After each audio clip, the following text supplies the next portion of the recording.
John, another feel-good pod, you and me. Who's up? Who's down? And Andrew, let's talk ESPN DTC, the future of rights deals, the NFL, and hopefully no math. Right, Tony Romo? I got to set the scene first. The Patriots just scored a TD to pull within 3 of the Raiders pending the extra point. I've always wondered in this situation right here, if you can go for one, and obviously you make it where a field goal wins the game. It's a really good job, and Bennett's late. He needed to fit that gap sooner on the edge, the corner. But I always thought if you go for 2 and you get it, Jim, then you can be really aggressive on defense, and if they score, you're still down 8 points. You got a chance with the ball. It's a Madden decision usually. You got it. I like this play right here. Ryland, because now you win it with a field goal. It's true.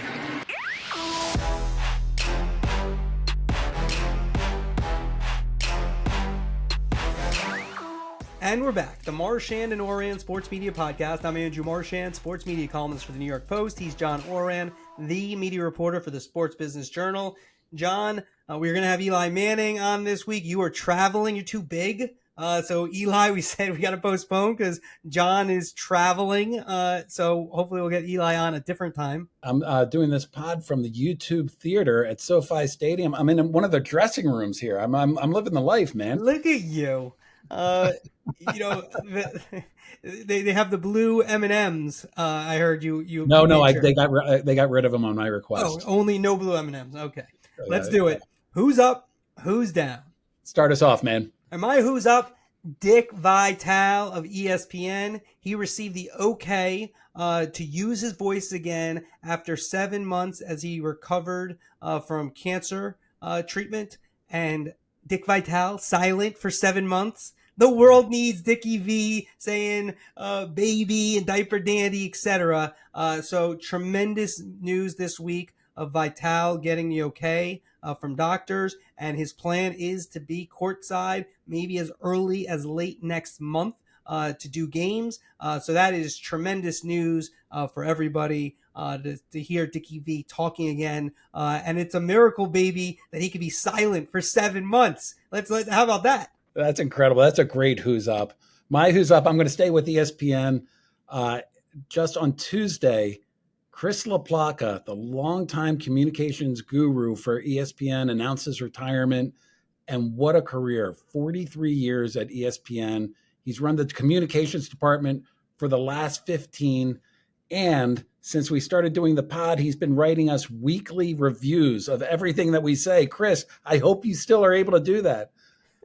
Look, ESPN's communications department is going to have a completely different look and feel no matter who replaces Chris. Of course, back in April, we spent a lot of time talking about Mike Soltis, another long time, I think, 43-year employee that left the communications department. Now it's LaPlaca. Internally, there are people, Josh Krulowitz certainly has to be considered. Katina Arnold has to be considered. Maybe Disney decides that they want to get somebody from Disney in there. Nobody knows where this is going, but I think I'm going to put words in your mouth, as I like to do, Andrew.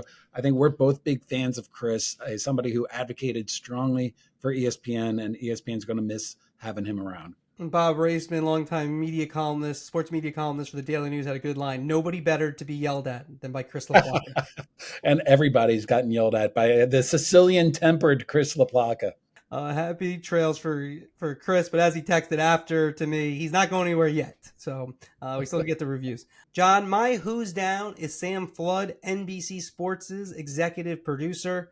NBC, they struggled on Saturday for Notre Dame and USC, and it started with the booth. Jack Collinsworth and Jason Garrett. I said this about Collinsworth when he first started at the Notre Dame job. He doesn't have the experience that you need to be in that role, to be a play-by-player. He's a young guy. Chris Collinsworth, his son. But the idea is not that you're young or someone's son. It's that he just doesn't feel natural in that role because he hasn't done enough games to be on that level. And then you have a inexperienced game analyst in Jason Garrett, who started last year, and they've done some games, some USFL games as well. And I actually think Garrett, what he actually says is not that bad.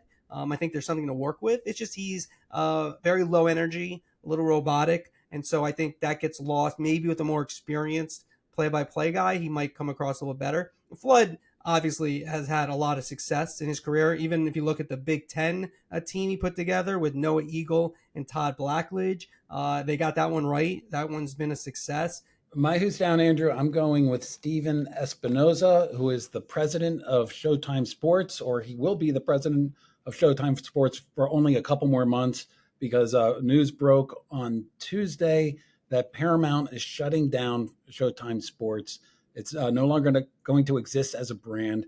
Showtime, the channel, still will have some sports that on it that will all be produced and come from CBS Sports, which really actually makes a lot of sense if you think about it. CBS Sports they produce for cable on CBS Sports Network. They produce and Nickelodeon, of course. They produce on streaming for Paramount Plus. It makes sense that they would also produce a sports for their sister company there. But it is the end of a long. I think 1986 was when Showtime Sports started. It made its name in boxing. Corporate fights that it had against HBO Sports in the boxing realm were something to behold early in my career covering the media business. And it's I think it's going to be striking not to have Showtime Sports as sort of a part of the lexicon. And it just shows how we're moving forward, which takes us to our first topic. Andrew, your newsletter, which comes out Monday mornings. I read it every Monday morning, Andrew. New York Post Sports Plus newsletter had a story. You're more convinced than ever that ESPN is going to go direct to consumer in 2025. We're going to get our old argument going. Just so you know, tell me why you're so convinced. Well, of course, because of people I speak to. That's number one. Number two is you can just tell where the momentum's going. They're trying to set everything up. Also in that story, I reported that ideally what Disney wants to do for ESPN is have two partners, a mobile partner and a digital partner. So you're talking about Verizon or AT&T on the mobile side. There's others, of course. And then on the digital side, this would be the big one, Apple, maybe Amazon, but those type of players. You combine those two. Why do you do that? Because you want to win distribution. That's where where we've talked about before. Historically, that's how media companies are victorious, dating back to the printing press. The ability to get information to people. Now the entry level to do that is very low, but there's still big advantages if you're with an Apple or Verizon, and if you can be with both. And then 25 instead of 26. I've said by 26 that's going to happen, but now I'd say I'd put the heavy money on 25 for ESPN, the mothership, to be direct to consumer. A couple of things. One is in terms of who's going to take a stake in ESPN.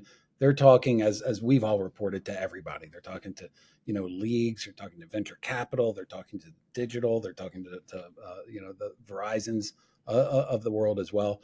I understand why ESPN would want to do a deal with Apple or Amazon.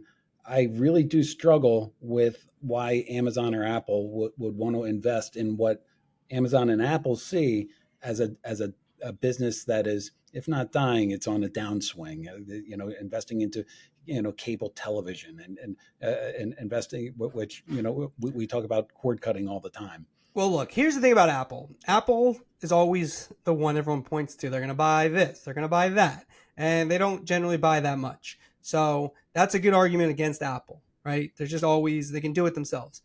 That said, Apple, from what we know and believe, and Eddie Q made some comments recently in GQ where he kind of validated what we've been saying for a long time in terms of the fact that they want everything, kind of like obviously the MLS deal. And then if they had done the Pac-12 contract, that's what would have been everything as well. That doesn't really work though with all these leagues. And even if it does work, it's going to take them 10 years to do that, at least, right? You can't get the NFL for a long time. Now, they could get the NBA, but it wouldn't be everything.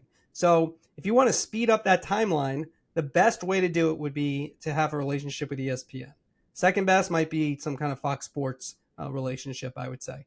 But number one would be ESPN. And so that's why. I mean, if you're Amazon as well, they have identified sports as somewhere where there's growth potential for their products. Again, ESPN has this amazing menu of live sporting events that just aren't available. And even if you do the plan that I just said, right, let's just say Apple and Amazon want to buy up more sports, there's no guarantee you're going to be able to do that, right, on your own. If you do it with ESPN, you already know that these are the sports you're leasing, and you have your foothold into maybe dominating that next frontier of video viewing in relation to sports and where that growth is. You could maybe not own it, but you could have the largest stake in it, at least over the next 10 years, and then going forward, be well positioned. Yeah, my view is that Apple and Amazon and really Google, YouTube, and Netflix as well have shown to be incredibly fiscally disciplined when it comes to these types of deals.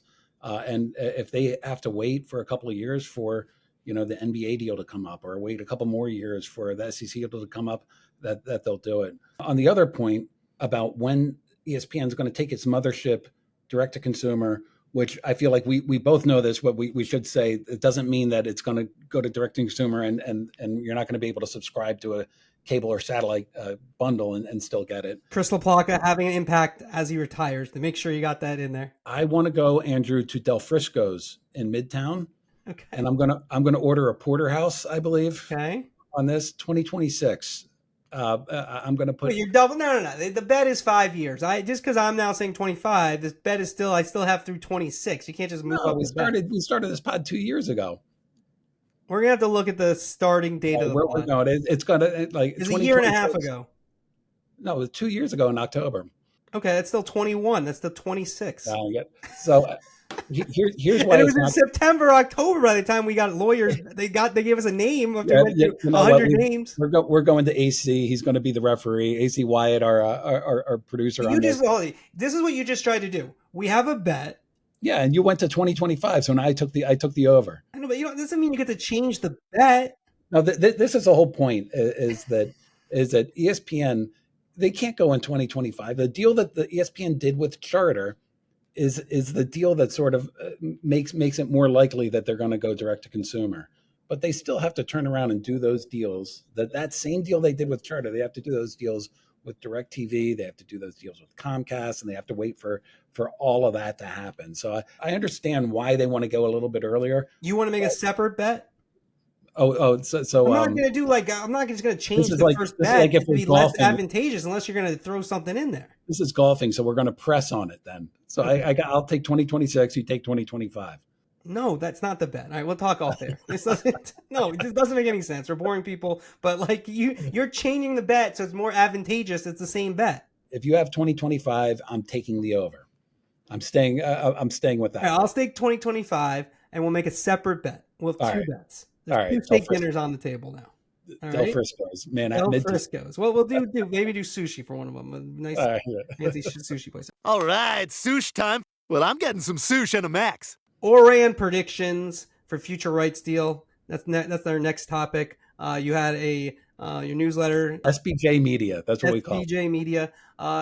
You said you went through down all the different deals that are up. Let's just quickly go through them and where the Ourand crystal ball is right now. Let's start with the biggest one, in my opinion, the NBA. Right now, the crystal ball with the NBA is hazy. That's the only one that I hedged on, because the whole idea is that next spring, the exclusive negotiating window with Turner and with ESPN is up. We know how fast everything moves within a year or so. As of right now, I believe that Turner's going to renew.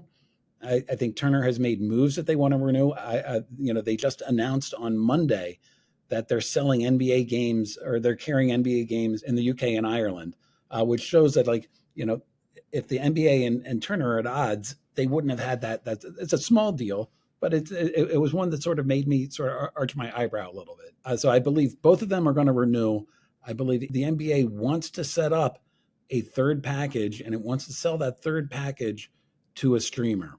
And is Apple going to step up? Is Amazon going to step up? Right now, I would say Amazon is clearly in the lead. But what happens if Apple decides we want to buy everything and we're gonna pay a handsome price because we love the NBA content, and we'll be able to take it worldwide.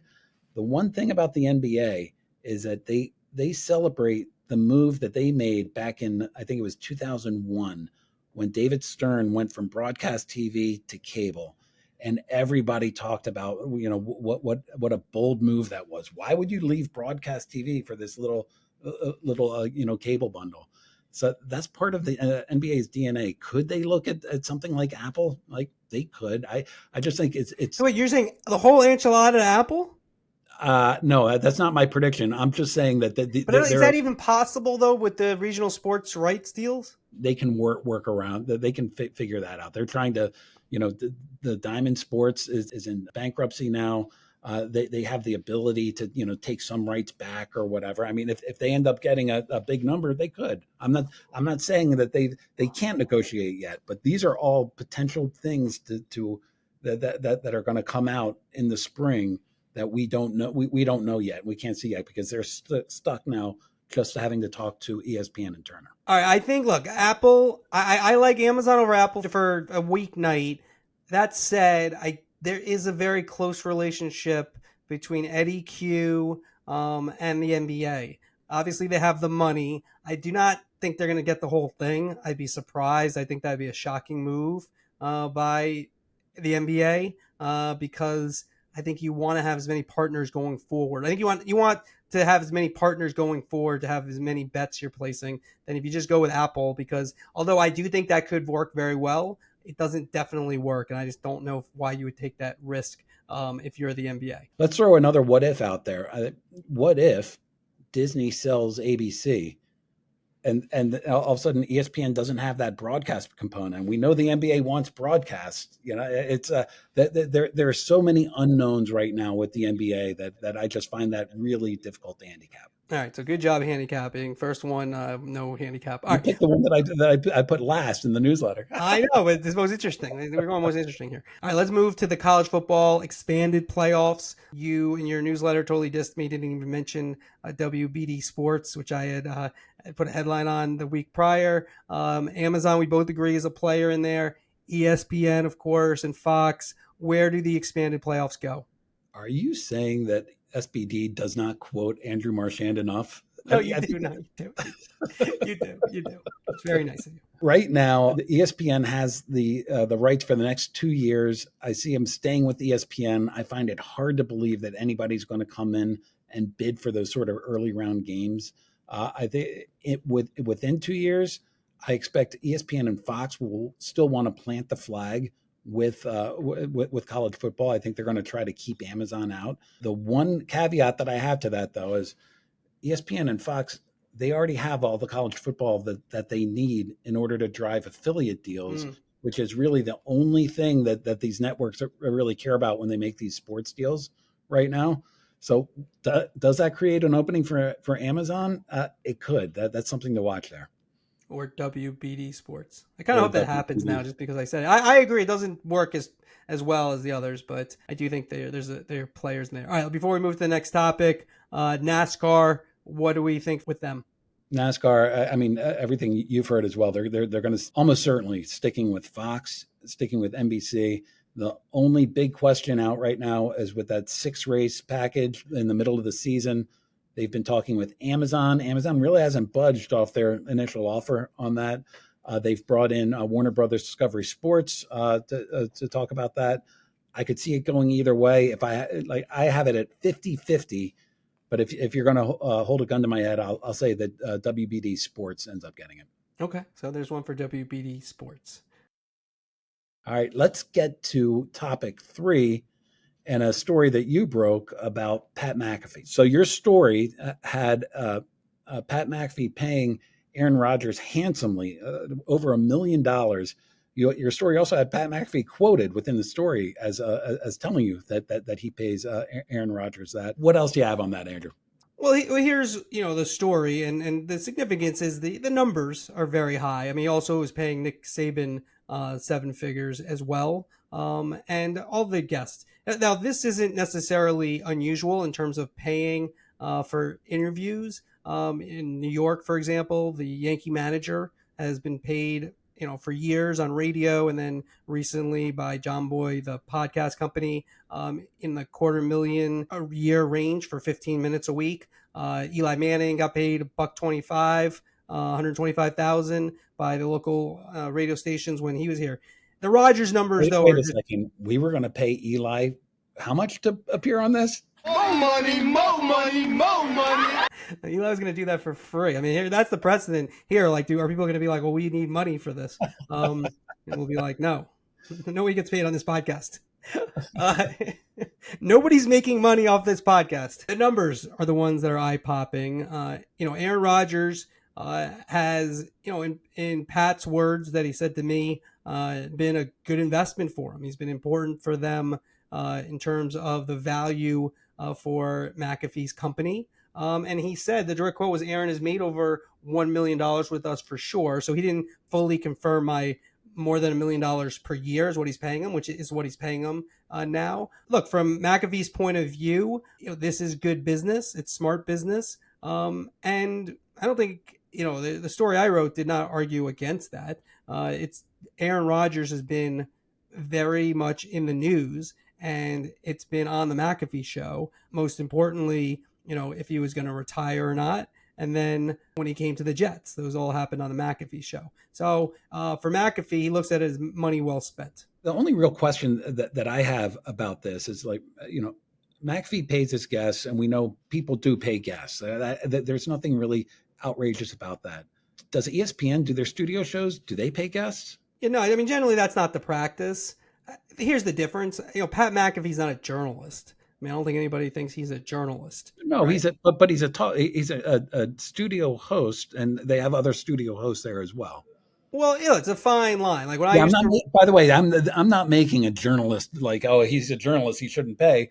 I'm just wondering if this is standard for ESPN studio shows. Oh no, no, I don't think really anybody gets paid.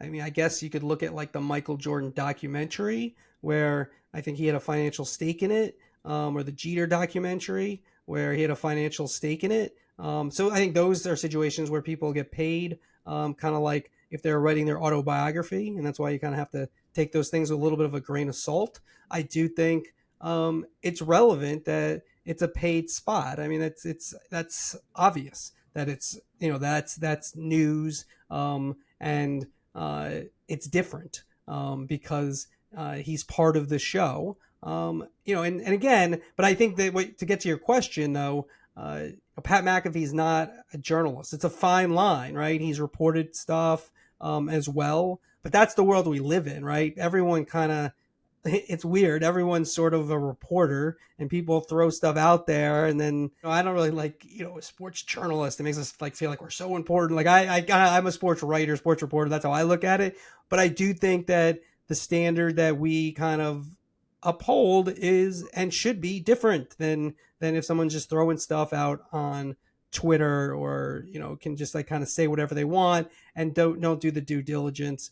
And I think even in this story with McAfee, I contacted him. I contacted him first off because we communicated previously through direct message, and then I also reached out to ESPN to try to get him, and then he got back to me through DM and answered one question. And so that's so I think that's the difference between what he might be doing with an interview, or paying somebody for an interview or interviews and people who are contributors to his show, and when we do a story, they're not contributors to our story. We're covering something.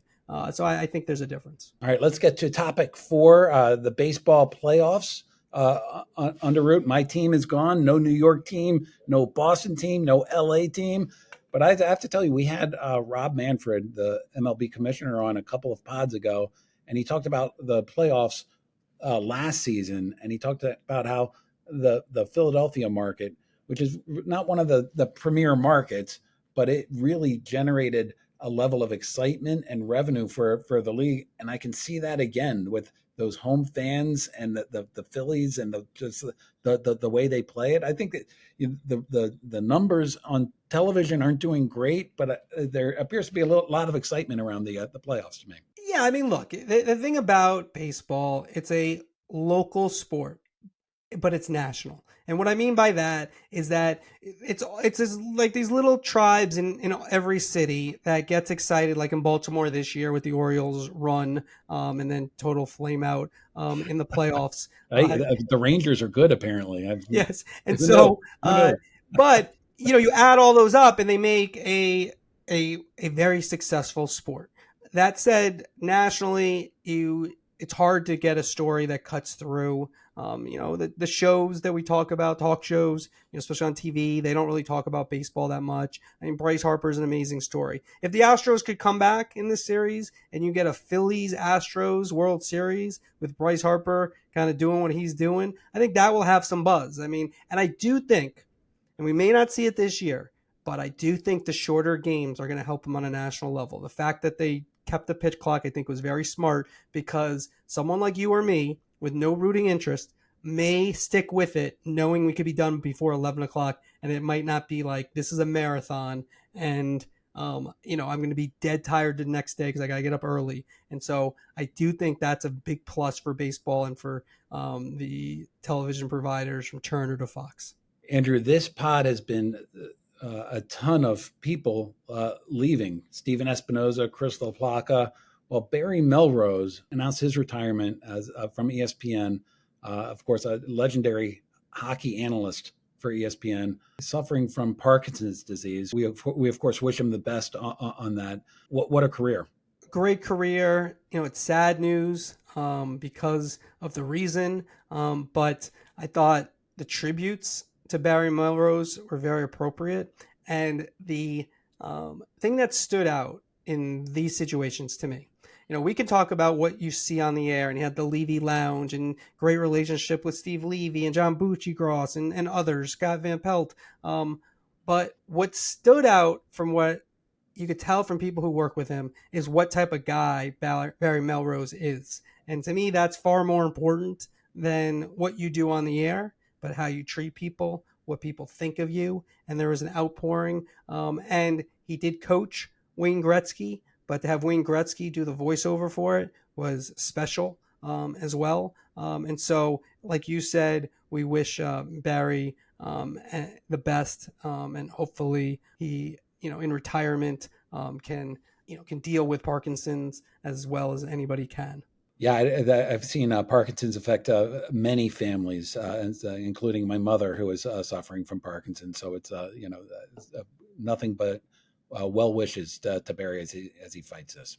John, before we go, I also want to say, congrats to Chris LaPlaca on his career, because I've known, like you, Chris, for a long time, and he's again, this is the blood and guts of ESPN. He's been the longest tenured person there. Been some difficult times.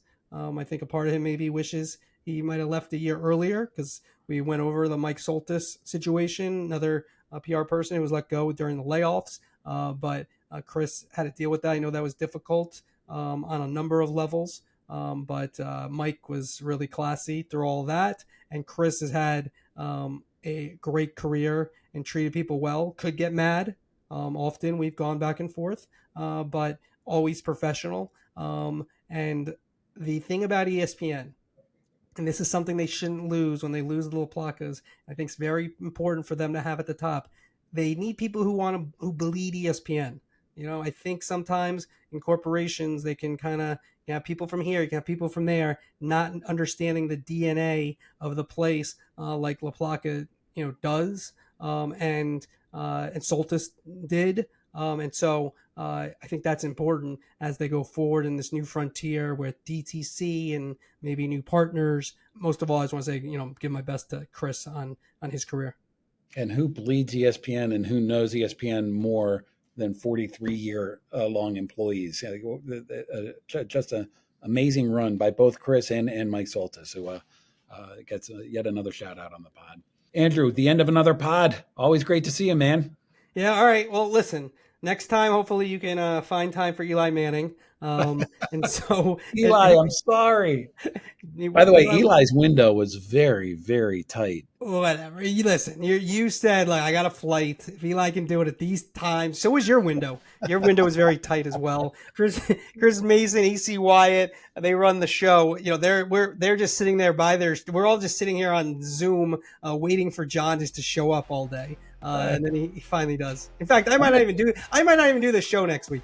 I might move to LA, man. It's nice here. I love LA. There you go. All right. Thanks, everybody. Like, subscribe, and give a nice review. Is very much appreciated. Thanks. Thanks for listening. Your newsletter, which comes out Monday mornings. I read it every Monday morning, Andrew. New York Sports Post Plus talked about ESPN's That was coming. so close. You want to keep that in? Because it's New York Post Sports. Look. This is for bloopers. New York. It's New York. We're going to do this over. But it's New York Post Sports Plus. It's Too many words, man. All right. We're very professional on the pod. I'm talking to next week's special guest co-host, Rob Thune of DirecTV. We have an audience. We have a live studio audience, AC. He hasn't laughed at any of my jokes.